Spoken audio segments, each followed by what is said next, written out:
अस्सलाम वालेकुम नाज़रीन, खुशामदीद हमारे चैनल क्लिक टू लर्न में, और मैं हूं आपकी खिदमत में हाज़िर कायनात।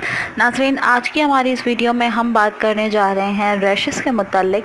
ख़ारिश के बाद जो रैशेस पड़ जाते हैं उनके इलाज के लिए हम निकल पड़ते हैं डिफरेंट स्किन स्पेशलिस्ट के पास नाज़रीन। लेकिन आज मैं इस वीडियो में आपको एक सिंपल मरहम बनाना सिखाऊंगी जिसके इस्तेमाल से इंशाल्लाह आपको फ़ायदा ज़रूर होगा।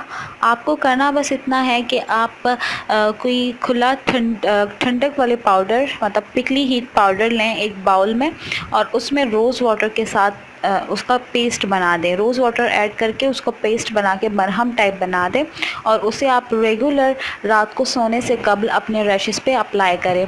इससे आपको फ़ायदा ज़रूर होगा, ज़रूर ट्राई कीजिएगा। और अगर वीडियो आपको पसंद आई हो तो शेयर ज़रूर कीजिएगा। हाज़िर होंगे आपकी खिदमत में एक नई वीडियो के साथ, और इस उम्मीद के साथ कि आपको हमारे टोटके पसंद आएंगे। तब तक के लिए अपना ख्याल रखिएगा।